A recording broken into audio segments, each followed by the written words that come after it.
When a humble robin graced right along with Batman of Gotham, along came this song.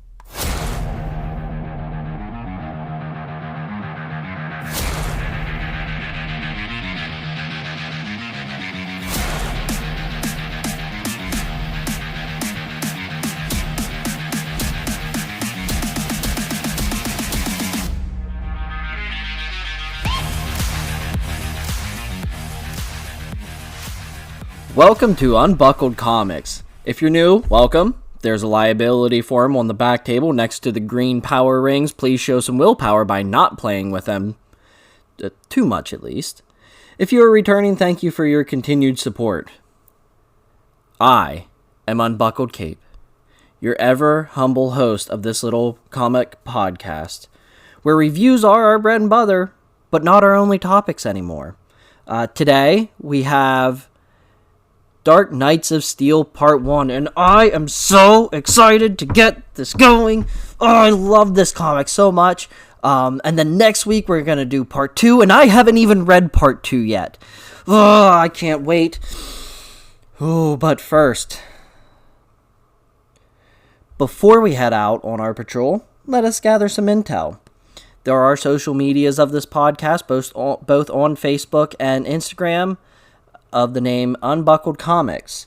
I don't have much of a Patreon update, but this is the segment in the intro where I would give that, just to tell you that this month I am doing a test run of the Patreon workload, so you will be getting an episode every Tuesday of the month of September, plus a solicitations episode on the upcoming Thursday, and then I am doing a little bonus episode on, I think, Thursdays from that, and that's going to kind of be a comic book review one, but I'm going to be talking about the comics that I got at the most recent Comic-Con I went in Wellsboro, Pennsylvania, and I'm going to be spending some time talking about that event as well, so it's not going to be all reviews.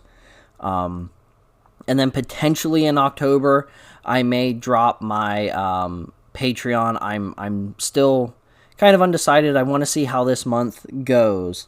I'm trying to update the show a little bit. As you can tell, I have a little new intro. I have kind of laid out in segments of what to talk about when. I'm trying to tighten things up. I want to start doing some... Once a month, I would like to do a episode that is not a comic book review, that is going to be released to everyone, like a non-Patreon exclusive, where I'm doing something different. Next month is going to be kind of like an Ask Unbuckled. I am hitting my 1 year anniversary at the beginning of November, so I think the end of October we're going to be doing a Ask Unbuckled where we can just talk about anything. Ranking episodes. I have intentions of doing maybe video game reviews, or just talking about cartoons, or superhero cartoons. Mostly I'd like to try to keep things related to comic books, but I am open to anything at this point. I want to make sure that before I get a Patreon set up, that I am A, able to handle the extra work, and B, putting out what I feel is the best product that I can give you guys, because I have a community that has been so supportive of me from episode 1 all the way up to now, and they deserve nothing but my best if I'm going to turn around and ask them to financially help support this show. So next we have something that I am completely and totally unprepared for, Cape's Detectives. It's a little game that we play on my Patreon's the only thing in Discord. It's a game we play on my Discord. What I do is I post pictures on Monday, Wednesday, and Friday, and our community members try to guess who the related comic book character is. I think the one that you guys have not heard about was picked by Mr. Pickle. Mr. Pickle selected the governor from the Walking Dead series, and the picture I chose to use on day one was black and white, him crawling out of a tank. You can't see his face, but you do see he is missing an arm.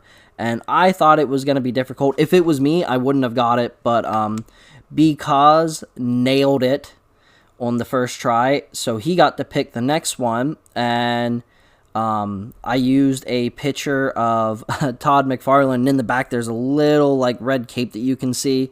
If you haven't guessed just by me saying that, the answer to that one was Spawn, and then there were, of course, other clues. But Savagery is our winner from last week, and he is picking and has picked this coming week's one, and I am going to try to make this more difficult. I am tired of seeing everyone nail it on the first go around. So we're going to see if we can't make this more challenging. But congratulations to Because and Savagery for being last week and this week's Cape Detectives winners.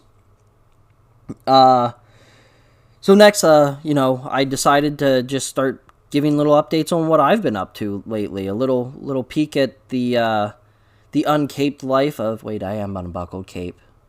So I'm already unbuckled. Uncaped, the unmasked life? Sure, the unmasked life of Unbuckled Cape. Currently, I am gonna read the most recent run on Deadpool. I cannot think of the writer's name. I know it's a female, and I think it's Wayne. It starts with a W. Anyway, I have those inside of my nightstand drawer. I sometimes read a comic before I go to bed. I am trying to look up this writer's name while I'm talking to you guys. So I try to read a comic before to bed every once in a while, and it's one that I may or may not review on the show. It's more of a pleasure read, if you will, something that I'm not doing. Ooh, I was close but not close. It's Alyssa Wong is the writer of this Deadpool series that I'm going to be reading. So, yeah. Anyway, I am going to be reading those. I just finished reading the Batman The Audio Adventures. I don't know if I'm going to do the Audio Adventures, the comic review on here, but I do want to go back and listen to the actual Audio Adventures and give you guys a review of that. I really did enjoy that show, and it is available on Spotify and I think HBO Max. Is it Max or is it Plus now? I think it's Max. Maybe it's Max Plus.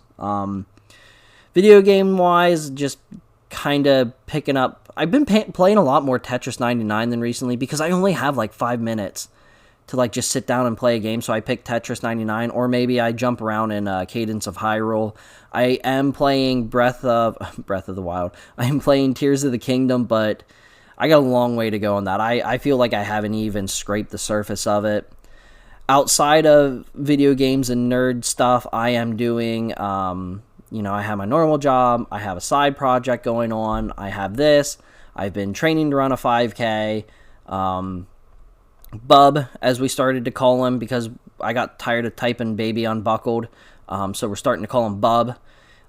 He's been great. He's getting so big, and last weekend, was it? I believe it was last weekend. He and I just like chased each other around the house all weekend crawling, and I was like so sore when I went back to work. So dad life has been absolutely fantastic, and I think back to the 5K. I actually think this upcoming weekend I'm gonna join one and run. My goal was to do one while pushing the stroller with Bub in it and come in under 30 minutes. I don't see that happening this year. If it would happen, it probably wouldn't be till like late October, early November. I'm gonna say next year I might be able to actually run a legit one and come in at the time I want. But there's one that's close by this coming weekend that is it's in support of veterans, so I'm all for that. It's a weekend where I'm gonna be over that way anyway, so I can go over there in the morning, run, and then head to the place I gotta be in the afternoon. So I think I'm gonna do it. And people in our Discord, they have seen I posted my run times. We talk about our workout regime, so it's not all about nerds. Sometimes we act like stupid jocks. So I typically get some episode comments. Oh, before I jump into that, I would like to have a little game show that we could do on here. For those of you that are part of Remember the Game Patreon and or just listen to remember the game in general. He has the remake one, play one, remake one, erase one. I would like to get a similar game show on here. I just can't figure out what works comic related, and I want it to be a pretty original idea. So right here is where we would do a game. I'll throw in the little page flip transition that we have, and maybe I'll find like a little better music, and we will do a game that way. So I have plans for that as well, but I just haven't been able to come up with it. And then here's a spot where I would throw in some listener comments, but unfortunately I have none because I didn't post it in time. I had a really busy week, so that is on me. But fortunately for you, that means we get to get right to the episode. And I can't wait because it's so darn good. Let's go! So, this really sucks, but I accidentally cut out part of my first recording. So, I'm actually recording this right now, and then I'll splice it back together with the stuff that I did before. So, let me try to get this as close as I can. You might hear the difference in between the two recordings, but that's what happened. So this was one of my first pulled series, like single issues, go to the comic book store, hey, I'd like to have this series. This is one of the first ones I ever did, and it has taken like 2 years for it to finally be completed. I have issue number 12 on my shelf, and I can't wait to get through all of this. I've been waiting so long. So 2 years ago, I was really into the Netflix show The Witcher. I'm now reading the actual books, and I read a preview of The Dark Knights of Steel, and it said in it that Batman was basically a Witcher, and that's all I would need. That's all I needed at that point. I was like, yep, this is what I need. I need to read this. This recording, part 1, is issues 1 through 5, and then next week we'll do 6 through 12, and I'll have a spoiler cast at the end, so no spoilers up to the end, so and you'll be made well aware of it beforehand. So the creating cast for this is Tom Taylor. He worked on Injustice, All New Wolverine, the current Titans, Deceased, X-Men Red. Then as the artist, we had Bangle, Firefly, All New Wolverine, current Miles Morales, Joker Endgame. And then as the other artist, we had Yasmin Paturi, I think is how you say it. Nightwing since 2016, Detective Comics again since 2016, Deceased, and Avengers No Road Home. So this starts off with a typical Superman origin story, but this time they land in medieval times, and Lara and Jor-El went with this time. So Lara and Jor-El, Superman's parents, are on Earth. They like crawled into the tiny rocket and blasted off without him, and I can't like figure out why that hasn't happened in many more iterations. That makes a lot of sense, actually. For as smart as they were, you think they would have just crawled in the teeny tiny rocket and took off. I don't know. We also see Constantine as a young prophet, Black Lightning is a king, and then, so Kal-El is a prince, and Bruce is basically, like I said, the Witcher, and he has the entire Bat family with him, which is really, really cool. So, Batman and all of the Robins, and they're all just Robins, they set off to capture metahumans, basically. They have a fear of metahumans because Bruce's parents are somehow dead, and I'm sorry, I recorded this like 5 months ago, and now I'm like trying to redo it. But I believe Bruce's parents are dead, and maybe something had to do with the metahumans, and then they also know that the elves are vulnerable to magic, and the elves are the king and queens. They became king and queen after Bruce's parents passed away, who were the king and queen. So Bruce is like a bastard son, but he used to be a prince, and now he's not, and now he's a Witcher, and his goal is to keep the elves safe by going around and hunting down metahumans. The first hunt we get to see them do, Black Canary is actually their quarry, so what you know before isn't necessarily true in this one. Heroes aren't always heroes. Black Canary is being hunted. And the magic entirely is outlawed in the Kingdom of Elves, so, you know, I mean, that makes sense, right? They're afraid of magic. They would look at these metahumans and say, that's magic, even though, may not actually be magic. Anyway, Batman is attacked by Black Canary, and she does her supersonic scream, and like the whole building collapses, and Batman's like bleeding from his face, and Superman flies in, or Kal-El in this book flies in, and kind of grabs a hold of Black Canary and stops her from screaming, and they capture her, and there's a big argument whether Superman should have even been out there or not, and he goes back and they have captured Black Canary, and Batman kind of makes mention to Alfred that he doesn't understand why he's not dead. Like, Black Canary should have killed him. So there's something going on with Batman. He's a little stronger than what he probably should be.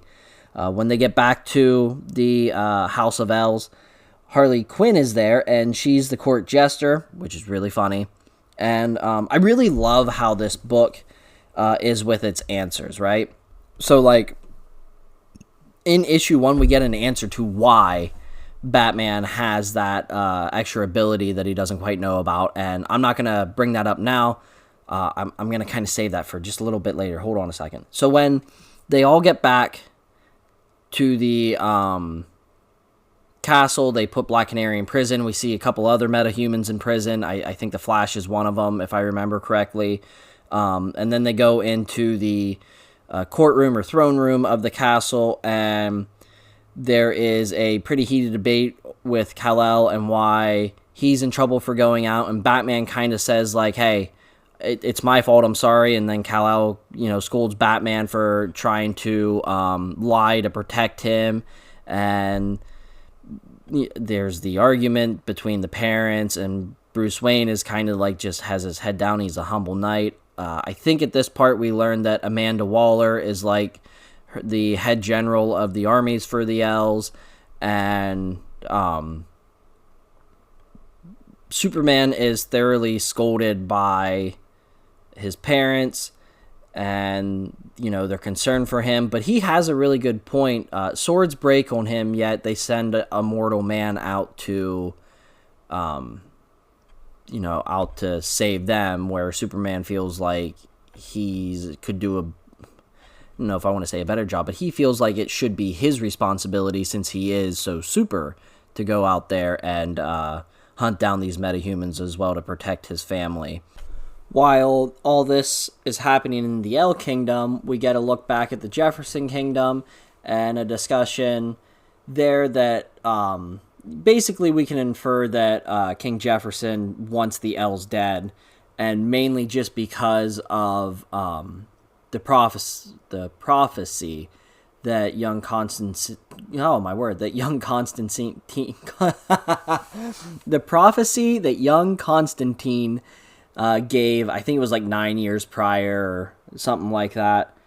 So we know that the Jefferson Kingdom is at odds with the L Kingdom, but not war, right?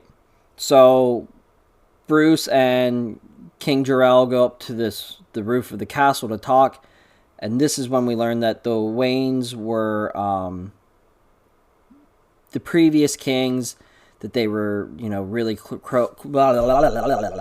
that they were really close friends with the Jor-Els, but we don't get a ton of stuff into that, and Batman is kind of confesses that he thinks that he is magic as well as the people that he is hunting, and he finds it wrong that he's hunting these other people when he himself could be a danger to the elves.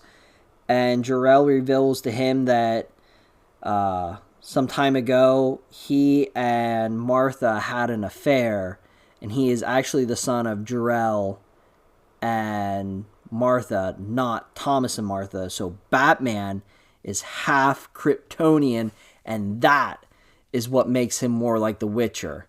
Oh, so cool. Batman's half Kryptonian. So, just as he reveals that, we flash, or just after he reveals that, rather, we flash into the woods and we see Green Arrow perched in a tree and someone kind of floating over him, and he is referred to the Green Man, and they shoot an arrow and it pierces King Jor-El right after he reveals that, and that is how this issue ends. So, quick recap, we basically get Superman's family landing on Earth. Then it jumps to them being king. Batman and all of his Robins are hunting, again, basically superpowered beings, but magical creatures like Black Canary. We also see, when they're in the dungeon, a Flash cameo, King Shark, Detective Chimp, and a couple of others, I think. I can't quite remember who they are. But, get to see a couple of other characters thrown in the dungeon that are deemed magical characters. We have the prophecy, the fact that King Jefferson does not like the elves and he feels threatened by them. We get a hint at Batman being a bastard prince. Then we find out that Batman is half Kryptonian, and then King Jor-El dies. This is all issue uno.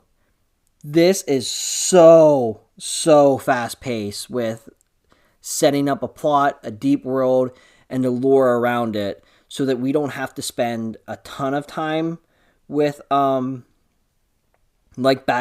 I mean, this is issue 1, and you should be like hook, line, and sinker. You should be pausing this episode and going out and buying these comics. I'm not kidding you. This is awesome. Issue number 2. Here we go. Batman hunts down Green Arrow immediately after King Jor-El dies. This picks up immediately after. Batman is going through the woods and jumps through the trees, and he slices off Green Arrow's hand, which is a nod to some comics that are actually in continuity. Green Arrow does lose a hand at one point. Batman captures him, and the House of El is immediately torn on should there be war or a different response, maybe a little more diplomatic, as they are all in the courts arguing, and Batman chooses to keep his newfound secret, a secret. So, then we move to Amazonia, right? And Lois is arriving on the shores, and she is taking news, not just to the Amazons, but also to Zala El, who is Superman's sister. And, of course, on Amazonia, there is Wonder Woman, who is in a relationship with Zala. So Lois goes there to let the Amazons and Zala know that King Jor-El has been murdered, and of course they suspect that it is King Jefferson. Superman flashes back. It flashes back to Superman, who wants to interrogate Green Arrow. Again, there's a few more fun cameos there, and it's a lot more. This issue's a little slower. There's a lot more dialogue that I'm just gonna avoid because I don't want to go over every little bit. I mean, here we are 15 minutes in, and I'm just getting to the back end of issue 2. But after finding out that her father has been murdered, Zala just takes off, right? And we assume that she's going back to the Kingdom of Els, but she breaks into the castle of the Jeffersons, and Jefferson has his 3 kids, and she takes his only son and drops him from the sky, murdering him. So she kind of retaliates without anyone knowing. And that's how that one ends. Moving on to issue 3. They are still in the midst of talking, but they're kind of dispersed from the discussion, and this green rock falls from the sky. Wonder what that could be. So Batman and Alfred, of course, leave to investigate. There's some arguments there about Batman should stay at the kingdom to protect the queen, but Batman feels like, this is not more important, that there could be a connection to everything. So He leaves, and Zala gets to this fallen rock first, and I forget the name of the place that they're at, but it's basically, I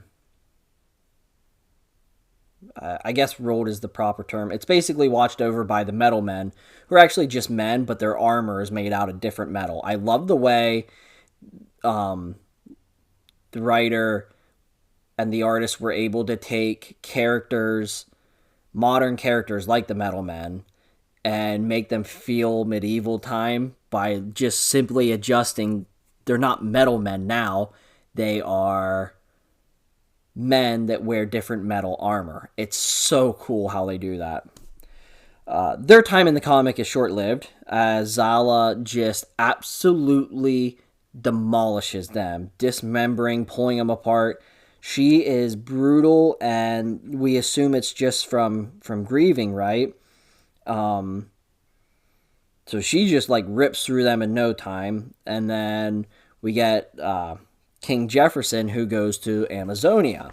This is where stuff gets fun. Apparently, the Amazons have an alliance with the King of Storms, which is King Jefferson's kingdom name.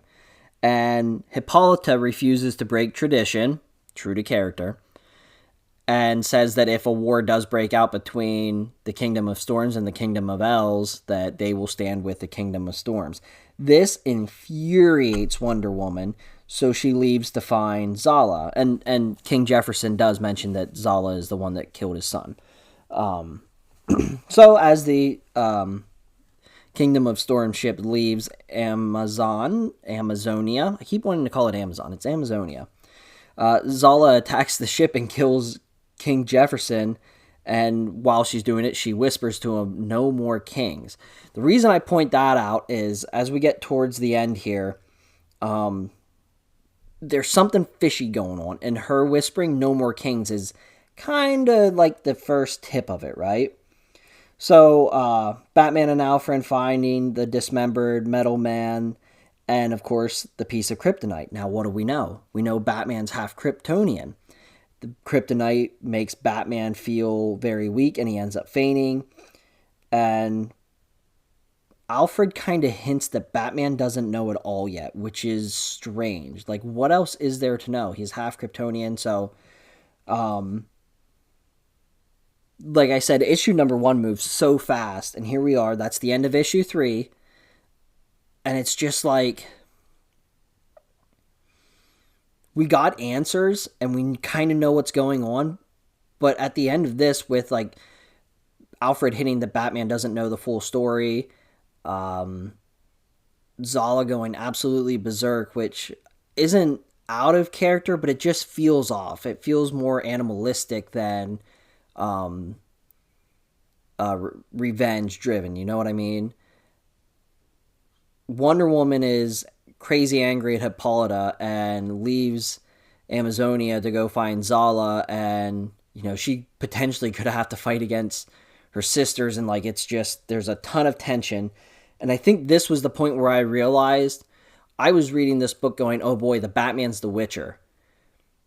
That's not what we're reading. We are reading DC's version of Game of Thrones. And look, I love the Game of Thrones. I actually didn't finish it until last year. I just decided to run through it. I spent months and months and months, and then I had COVID, so I had to spend a week quarantined and just blasted through it during that. And I've actually been considering going back and watching through it again, especially the early seasons, because I really enjoyed it. And this is scratching that Game of Thrones itch. Kingdoms are kind of making secret alliances and pitting each other against each other, and inside their own houses, they're not necessarily agreeing. This is awesome and setting up to be one heck of a series. So in issue 4, things do slow down again, as Alfred is telling Batman the whole backstory. So, the elves, once they landed, lived in a forest all alone. They had no intentions of revealing themselves to humanity because they knew that they were different, and they just didn't want to deal with that. They were afraid that, they would be feared and eventually killed for it. But they discovered this volcano was about to erupt, threatening not just their home, but the whole Wayne kingdom. So they devised a plan, and they gave that plan to the Wayne's advisor, Lex Luthor. Luthor, who, again, true to character, is extremely arrogant, just threw the plan into the fire and never told anyone. The day that the volcano was erupting, the elves just flew into the castle and revealed themselves to the Waynes, and Zala stuck in my head. It's not Zala. Laurel handed... No, my word. Too many names. This book is just chocked full of characters, and now I can't keep them straight.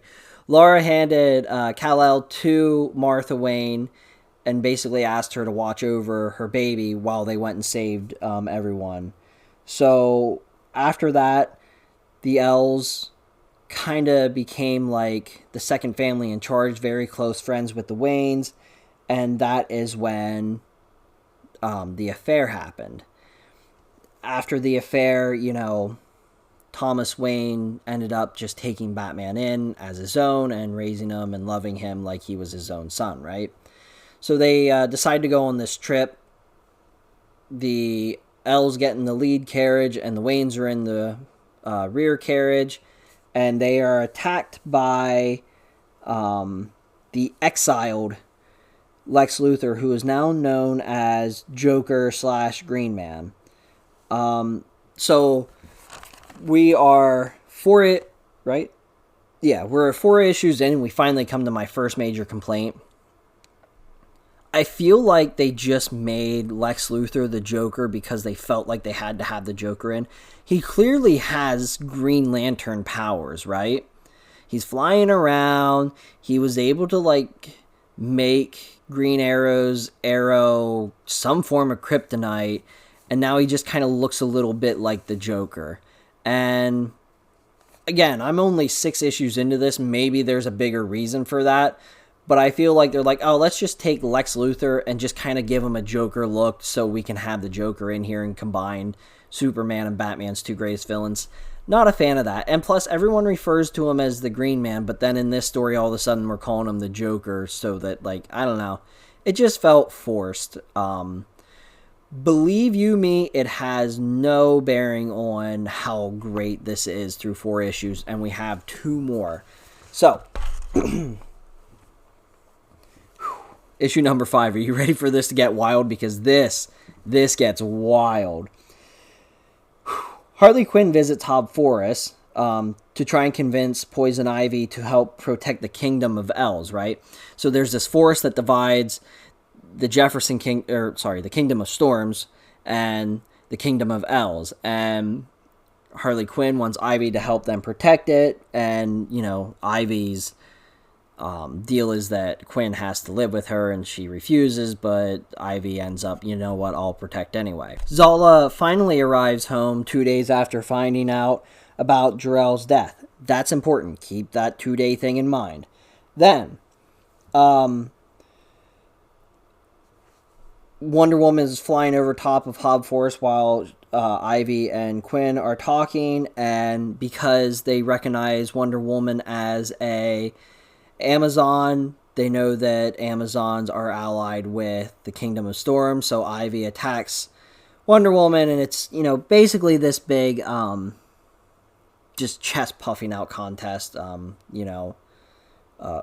measuring contest, if you will. And Wonder Woman is there for Zala. They don't believe her, and actually Quinn ends up believing her. So Wonder Woman gets to finally go talk to Zala, and she tells Zala of the accusations against her, right? And Zala acts completely oblivious, like she has no idea that she murdered a kid or killed a king, right? So basically Zala's like, look, no matter what happens, if there's a war, you and I need to be on the same side. Can we commit to that, right? Kind of like, what a couple would do. Nothing too crazy. Well, Batman, nothing too crazy, but there's suspicion around Zala, all right? And it gets worse. Ready? Here we go. Batman returns with what we know to be kryptonite. They don't have that name for it yet. He claims that whoever killed the Metal Men took the rest. We saw Zala kill the Metal Men. How did Zala take the kryptonite?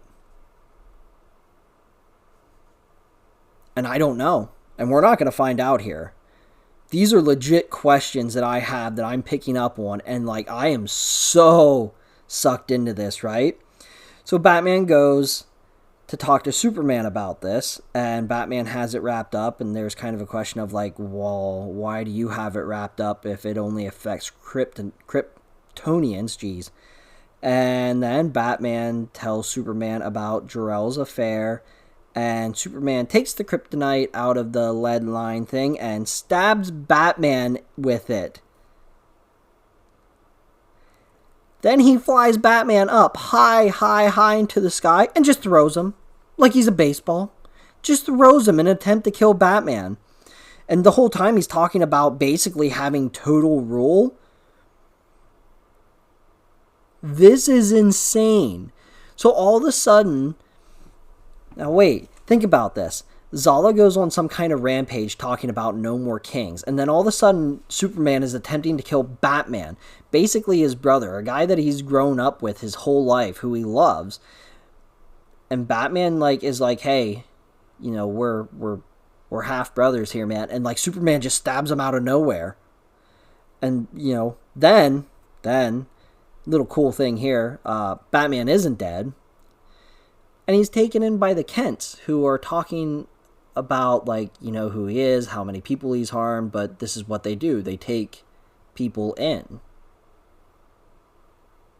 That's the end of issue 5. So, like, what is going on here? Again, like I said, right? It's DC version of Game of Thrones. It is crazy good. So, issue 6. Issue 6, Constantine is grieving. Apparently, he was in love with King Jefferson. And his cabin boy, I guess, is Tim Drake. Constantine reveals to Tim that he knows that he's a spy. And that he just wanted Batman to be misinformed. And Drake is kind of like, yeah, I kind of figured that, but, you know, whatever.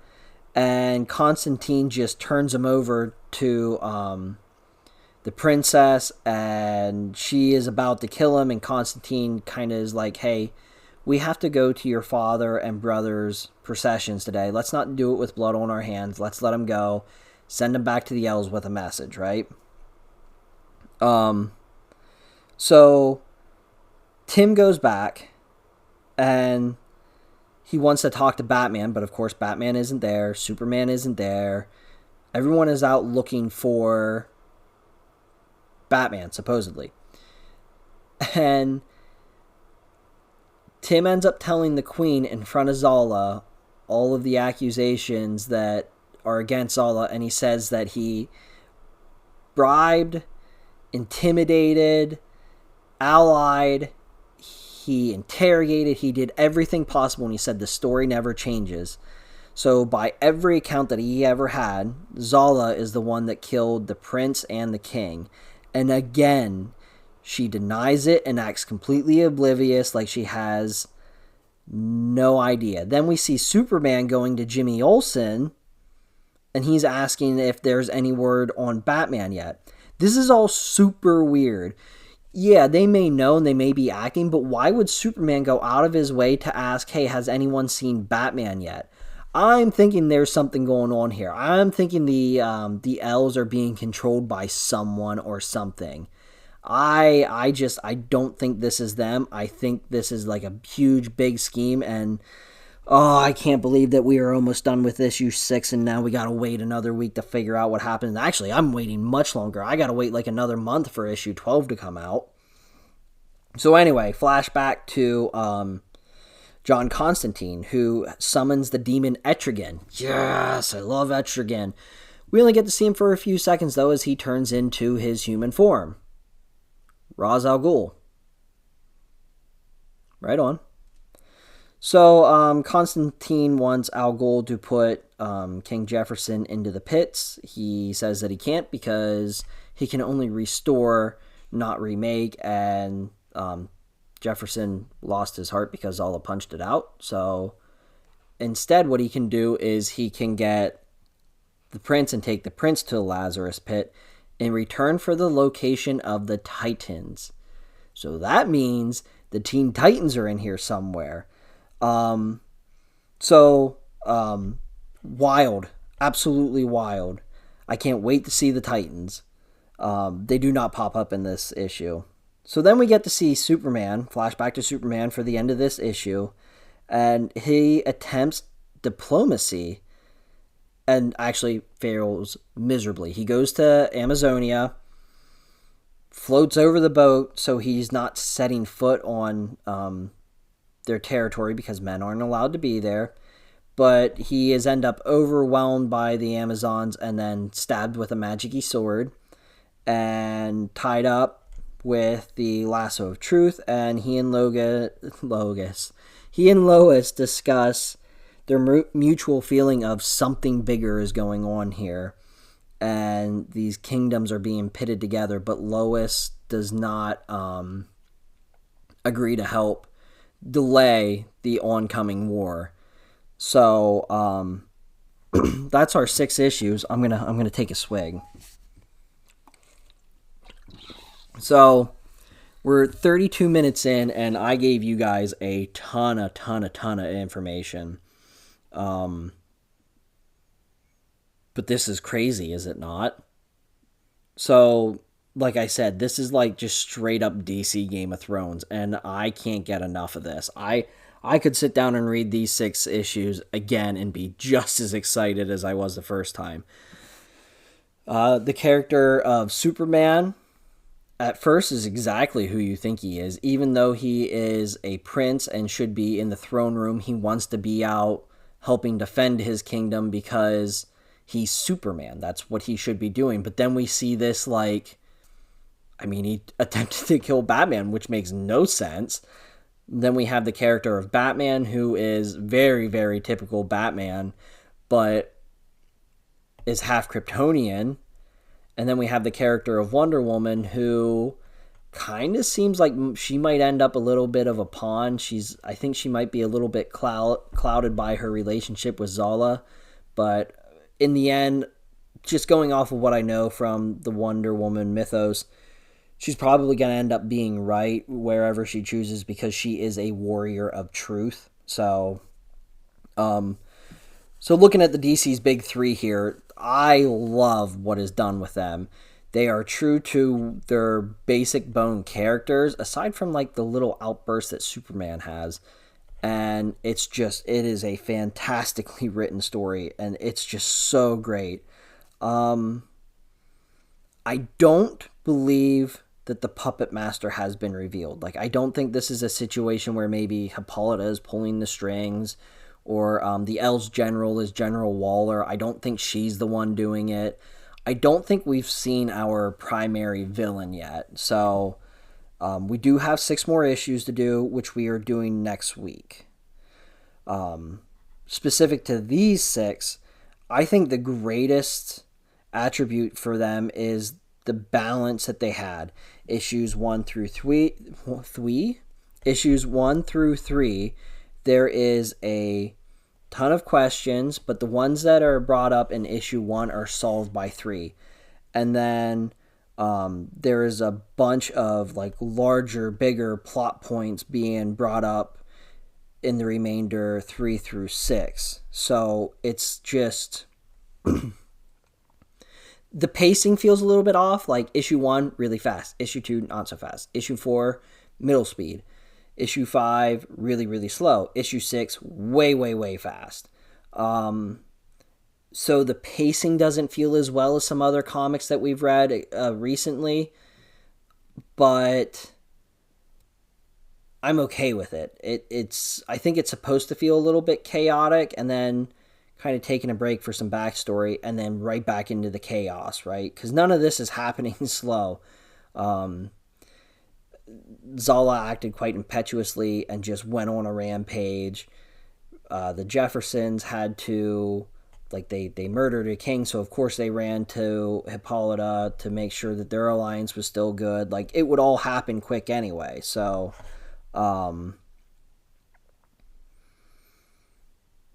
yeah, I don't think it's paced great, but I don't think that necessarily hurts it. You kind of get what I'm saying?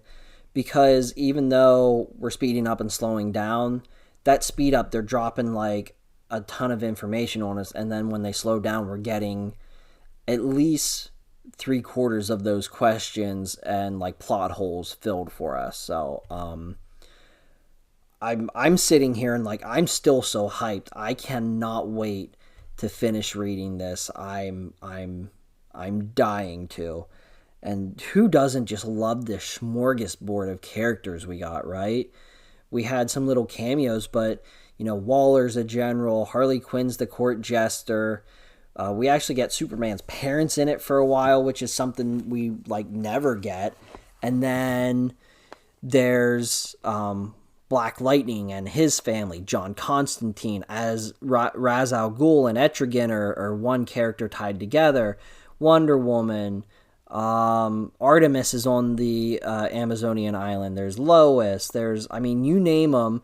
There's the hint of the Titans. We're gonna get the Titans somewhere in the next 6 issues. Like, this is really, really good stuff. Which brings me to the conclusion of this episode. What are we rating it? And it's funny because the one I did before this was Daredevil: The Fist Saga, and I kind of thought to myself after doing that, there's no way a part 1 of a 2-part series, a part 1 of a series that's meant to be 2 parts, like Dark Knights and Fist Saga, where the first 5 or 6 episodes, the first 5 or 6 issues are setting up the last 5 or 6. I never thought I would rank those first 6 individually very high. And like, remember, this is my second read through, so I had even read this before. And I still kind of thought, oh, none of them's going to ever rank really high because there's going to be too much of a plot hole. They won't stand alone on themselves. I don't know. I guess this really doesn't stand alone on itself because I thirst for the rest of this book. But I'm giving this a what are you doing? If you haven't read this yet, there's a trade out there. What are you doing? Get on it. Come on. This is incredible.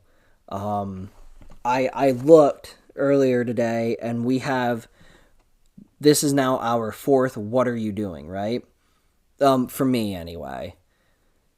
And it is A Death in the Family, TMNT, The Last Ronin,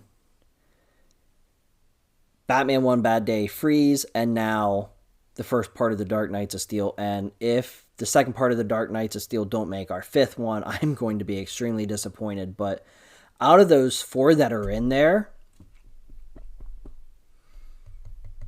I would have to read this and Last Ronin tied together. But this is on par with Last Ronin. And if you guys went back and listened to my Last Ronin episode, you know how much I love that comic. That is a great comic, and this is shaping up to be every bit as good. Come back next week, guys. We're going to finish up this bad boy. And until then, get out there and save the world, you bunch of heroes.